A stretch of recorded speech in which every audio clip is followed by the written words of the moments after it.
एकीकडे संपूर्ण राज्यामध्ये मराठा आरक्षणाच्या मुद्द्यावरून सामाजिक आणि राजकीय वातावरण तापलं असताना दुसरीकडे राज्यामध्ये थंडीची चाहूल लागण्यास सुरुवात झाली आहे। याच्यामुळे राज्यामध्ये तापमानात घट होऊन चांगलाच गारठा वाढण्यास सुरुवात झाली आहे। तर धुळे शहरासह परिसरात देखील आता थंडीची चाहूल लागण्यास सुरुवात झाल्याने सकाळी मॉर्निंग वॉकसाठी बाहेर पडणाऱ्यांची देखील आता गर्दी होऊ लागली आहे आणि एकंदरीतच रोज सकाळी या ठिकाणी मोठ्यावरती गर्दी होत असते, नागरिकांची गर्दी फिरण्यासाठी होत असते। काही नागरिक आता आपल्यासोबत आहेत।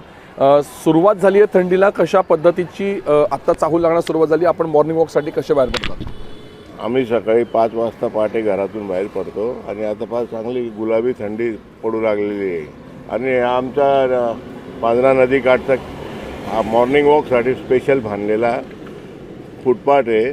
इथं भरपूर गर्दी होते, महिलांची आणि माणसांची, आणि इथं खूप गर्दी राहते आणि खूप आनंद येतो इथं फिरताना। अच्छा, थंडीच्या व्यतिरिक्त वर्षभर सुद्धा आपण या ठिकाणी फिरायला येतात? वर्षभर आम्ही आमचं मॉर्निंग वॉकचा आज बाकी। ओके, थंडीमध्ये काय विशेषतः काय आणखीन कुठल्या याच्यावरती एक्सरसाइजवरती भर देतो आपण?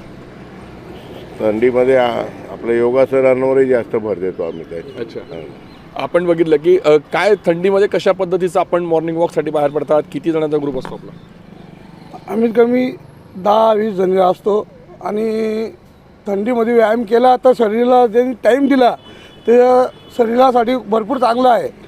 आणि जे वयस्कर लोक, लेडीज लोक सर्व चौपाटीवर 5 वाजेपासून येऊन जाता फिरायला आणि शरीराकडं ध्यान द्यायला पाहिजे, ही महत्त्वाची गोष्ट आहे।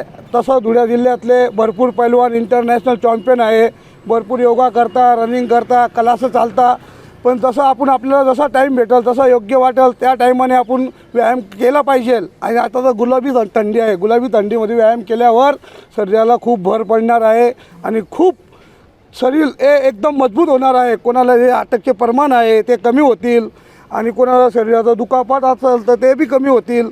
या शरीरासाठी भरपूर आवश्यकता म्हणजे एकदम आपण बघितलं की शरीरासाठी ही थंडी खूप महत्त्वाची असते आणि त्याच्यामुळे रोज सकाळी मॉर्निंग वॉकसाठी आता बाहेर पडणाऱ्यांची गर्दी जी आहे ती आता वाढू लागली आहे। दुसरीकडे खरीप हंगामामध्ये पिकांचं जे नुकसान झालं होतं पावसामुळे, त्यामुळे रब्बी हंगामातल्या सुद्धा पिकांकडून शेतकऱ्यांना आता अपेक्षा आहेत। त्याच्यामुळे पुढील काही दिवसामध्ये ही वाढणारी थंडी पिकांसाठी कशी फायदेशीर ठरते आणि तापमानाचा पारा नेमका यावर्षी कितीपर्यंत घसरतो हे देखील आपल्याला बघणं महत्त्वाचं असणार आहे। धनंजय दीक्षित, एबीपी माझा, धुळे।